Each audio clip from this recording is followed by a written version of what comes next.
First of all, I'm reading from Proverbs 9, verses 1 to 6 from the Message. Lady Wisdom has built and furnished her home. It's supported by 7 hewn timbers. The banquet meal is ready to be served, lamb roasted, wine poured out, table set with silver and flowers. Having dismissed her serving maids, Lady Wisdom goes to town, stands in a prominent place, and invites everyone within the sound of her voice. Are you confused about life? Don't know what's going on? Come with me. Oh, come, have dinner with me. I've prepared a wonderful spread. Fresh baked bread, roast lamb, carefully selected wines. Leave your impoverished confusion and live. Walk up the street to a life with meaning. And then from Ephesians 5, 15 to 30, also from the Message. So watch your step, use your head, make the most of every chance you get. These are desperate times.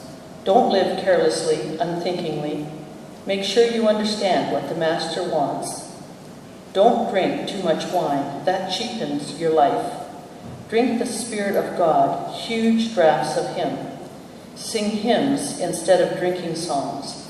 Sing songs from your heart to Christ. Sing praises over everything, any excuse for a song, to God the Father in the name of our Master, Jesus Christ.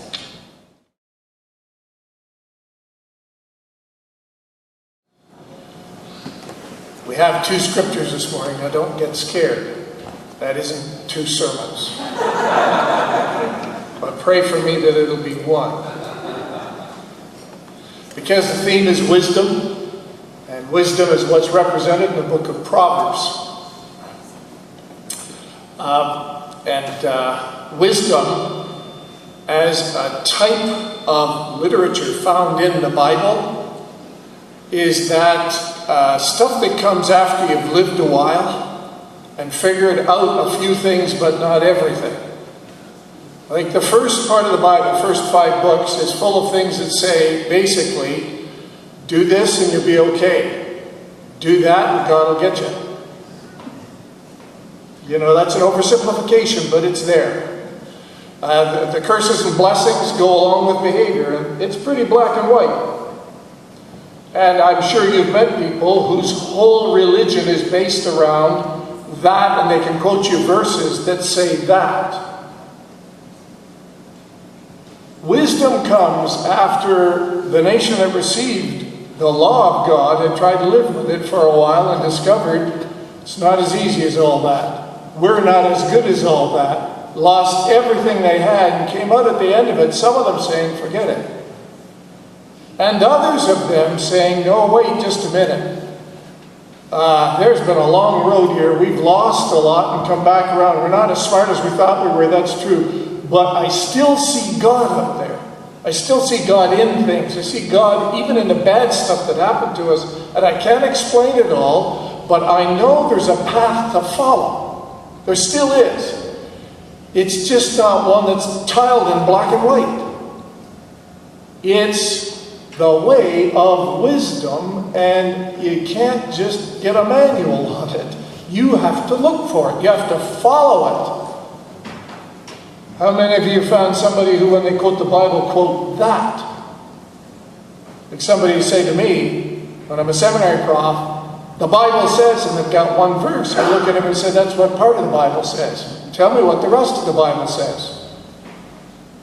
And if they see that as an invitation, I know I've got a student. If they're flummoxed, I know I've got a problem.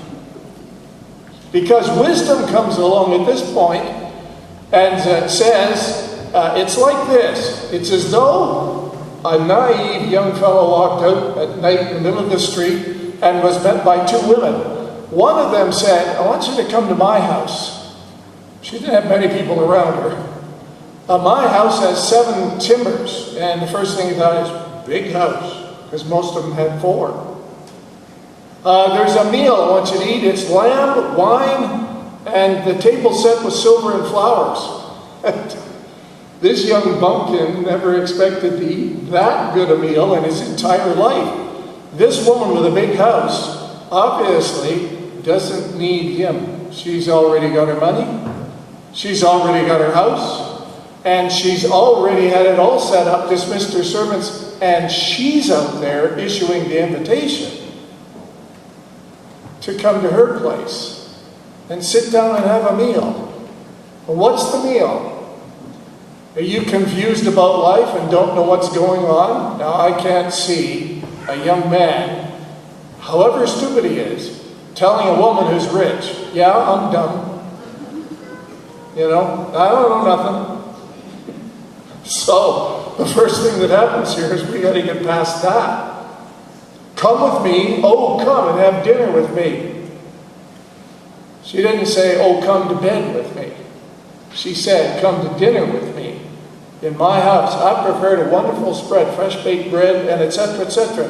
Leave your impoverished confusion and live. Walk up the street, as opposed to down the street, to a life with meaning. Obviously, the woman's a personification. Don't be too offended if a woman is always characterized by this, because wisdom is a feminine word in Hebrew, which the Bible was originally presented to us. But the guy, the simple man, is very real. Wisdom, this particular book, is written so that a prince who would be king gets some real instruction in what the real world is like from his father and mother who are king and queen, and telling him, listen to me, son, don't be stupid. Follow wisdom if you think you're going to rule. For instance, they'll say things like, don't get to like food too much. Why? Because there are people out there who want to know what you like a lot.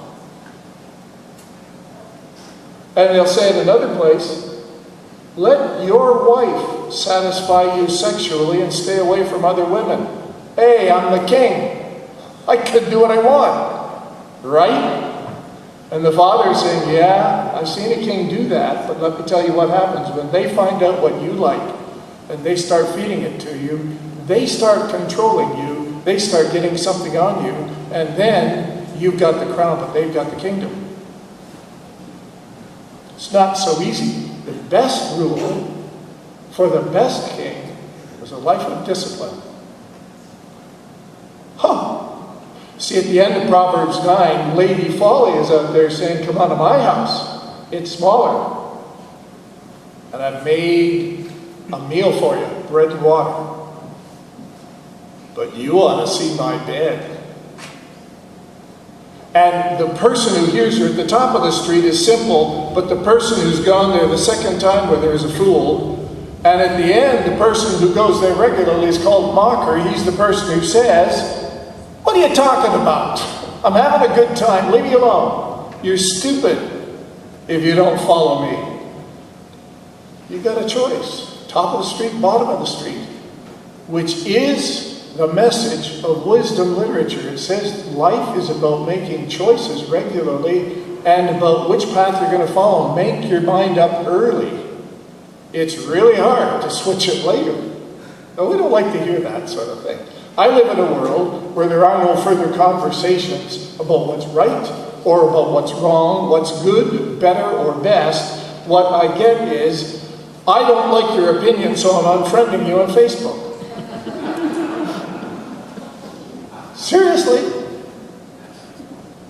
And what really troubles me is that same method of dealing with things, I'll shout you down or silence you if I don't like what you say, obtains in our universities. I thought we were there to get an education. I thought we were there to engage in debate on subjects instead of screaming matches that call in the police and cancel meetings. Excuse me? Where did wisdom go? I hope it's okay to say this here, the Bare Naked Ladies, you know, the singing group. Just want to be clear on that. Because of their irony. I love one particular song that they sang, I want to be consequence-free. And you know that ain't happening. What happens in Vegas sticks to you and goes straight home, baby. I don't care what the bumper sticker says. Reminds me of 30 years ago, listening on the radio, CBC. There's an interview. I forget what the interview was about, but a woman phoned in and said, well, you know, I'm in my early 20s and I sleep with who I want. Now I've got a sexually transmitted disease, and the first thing I said is, why me? And I thought, you operated in a world where there were no consequences, right? And there were no rules, and nobody told you what to do. Why not you?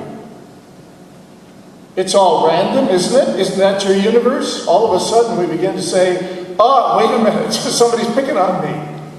Maybe the case is that I blew wisdom off and found out where I was on the road.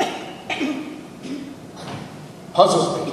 I put my dad on the plane on Friday to fly him back home.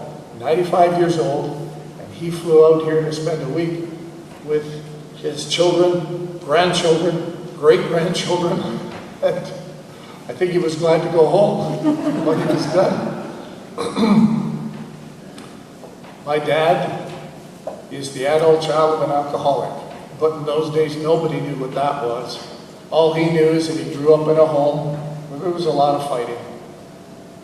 But what I love about my dad, and by the grace of God, every one of his siblings, is that not one of them followed my grandfather into alcoholism, although one of them followed him into fighting and himself had to deal with that. My dad came out of his home with a 6.5 grade education, because his dad, drinking one night with an auto mechanic, struck a deal that my dad should become a mechanic's apprentice. Told my dad the next day, quit school and go over there, you're going to be an apprentice. My dad did that, age 12, 13, and the mechanic just laughed at him and said, that's the booze talking.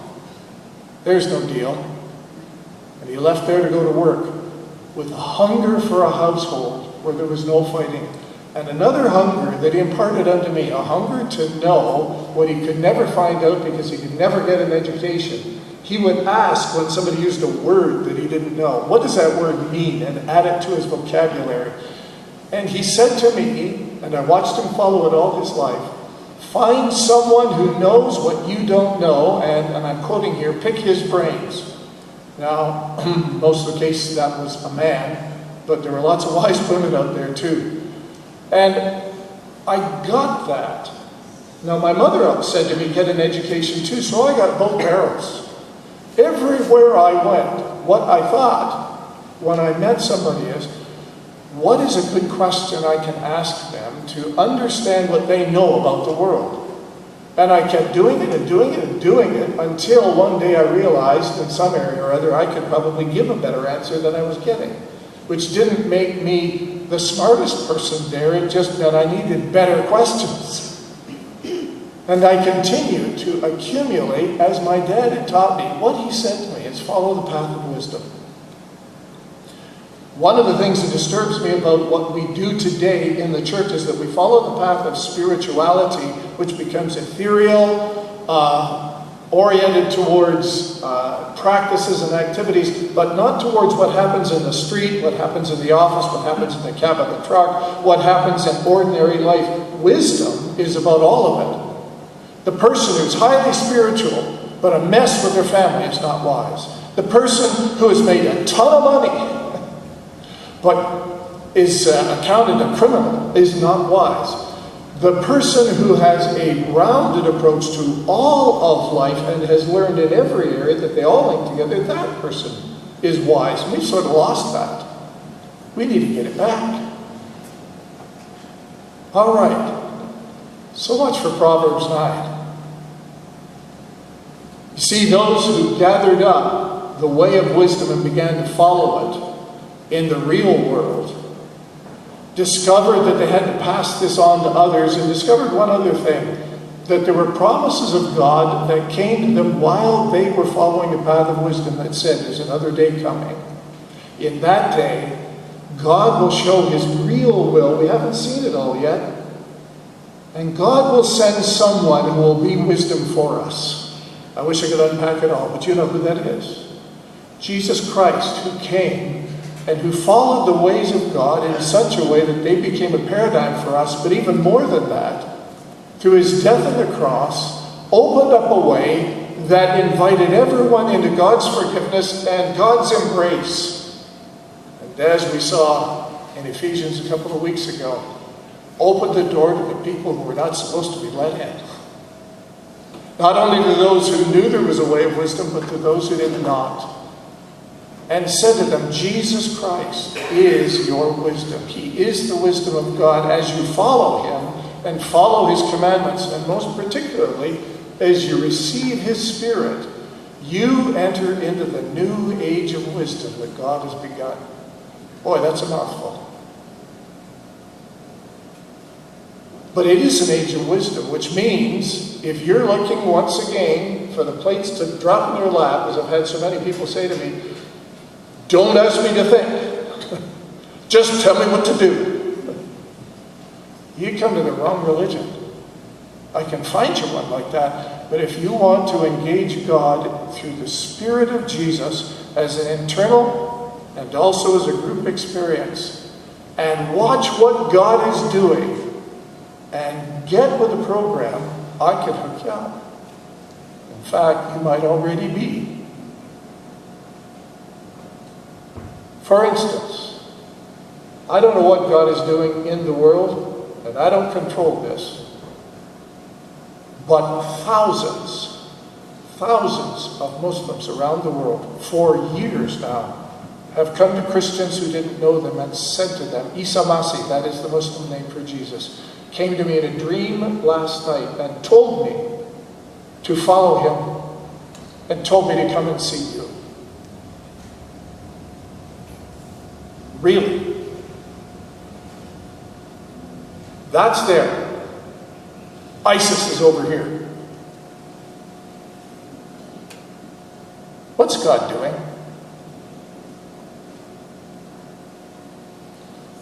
I'm not sure I can sort that out quickly. So when I am tempted to be outraged by what's reported in a newspaper, I temper that with a search for what God is doing in the world and ask to be sensitive and open rather than closed and angry. That's just an example of walking in this world and paying attention to what's going on. That's called the pathway of wisdom, and I'm not bragging that I'm wise. What I'm saying is it's a pathway. And I'm trying to pay attention to the best knowledge I have. When you get to Ephesians 5, you're right in the middle of a book that says, don't be stupid. Be wise. When we come to the part that says, watch your step, it says literally, be wise. And it adds, understand what God's will is. And in the book, it's clearly stated, God's will is the inclusion of the Gentiles in a bigger picture than anybody ever thought was there. Use your head.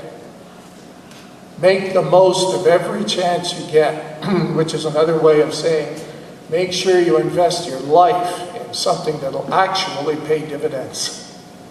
Buy into everything that this age means. Search for and discover what God's doing in the world and invest yourself in that. Put your money there, put your time there, put your heart there.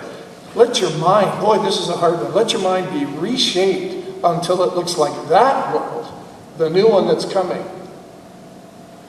You know what the biggest challenge is? Most of us operate as though there was no world coming at all. Nothing new was happening. And we're just sort of bumping along and trying to make it in the world it is. No. These are desperate times, it says, which simply means this is no time to mess around. Get this right, or everything will not work. Join with God's plan for the ages and the way it's unfolding. Don't live carelessly, unthinkingly. Make sure you understand what the Master wants. Let's get in dialogue with our times and ask what's really going on here. How is God really at work? What's really emerging? And how can I contribute to it? Most particularly, how can I embrace the people that are around me? I'm thinking about that right now, and I don't have an answer to it, but I can tell you this. I believe that God is at work in every nation on the earth according to his promise and the word of God to draw people together towards something new. Now, how do I get with that program? Well, I'm building a deck. It's a lovely deck. It's a big deck. I'm not even sure why I built it that big. I said, do it there and do it there. And so they did it, and I looked at it and said, whoa, that's a big deck. It's a beauty. It's empty. My next door neighbor is Jewish. I have a neighbor that's Buddhist. Other neighbors that are Christian. And there forms in my mind a dream that all of us might stand on my deck and bless my house together and bless each other. How in the world am I going to do that? I don't know. But that's what I think God is doing in the world. I have a t-shirt that I got in Indonesia. I love these ones because they are English as a second language t-shirts. The English is improper, but it does express the desire of people who acquire English, because you've got to speak English if you're going to get anywhere in the world. And what they are saying is, we want in. We want to be part of the conversation. So get used to it. Here we are. And I love that. And this one has all sorts of political stuff on it. I wish it fit me, but I couldn't get one of my size. I bought it anyway. And it says, imperialism is suck. I got another one from one of my kids that said, study hard and you will success. So what? I still get the message. We're here. That's what the world is saying. We're here. And we're part of the conversation. Okay, how do I get with that?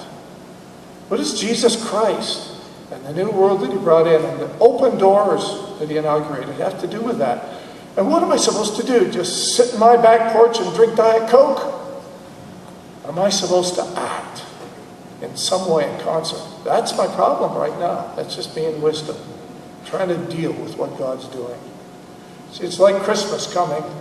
I know. Not yet. Still, we first have to do with Labor Day. Let's see what comes next. Back to school. Then comes Halloween. Then comes Thanksgiving. Yeah. But all the decorations are coming out right. And as soon as they do, the kids start to vibrate because everybody knows the times have changed. And a whole special season is coming in. That's what the change in our times has been with the gift of the Holy Spirit. The world's a different place. Don't drink too much wine. That cheapens your life. Drink the Spirit of God, huge drafts of him. Drinking wine was a way of religion when this book was written. I'm sure there are lots of sermons here to be preached on do not drink too much wine.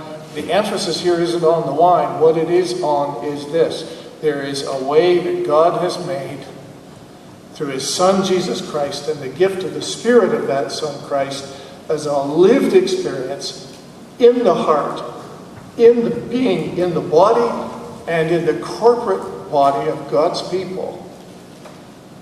It's way better than that. And does not extract the penalties that the others do. This is way better.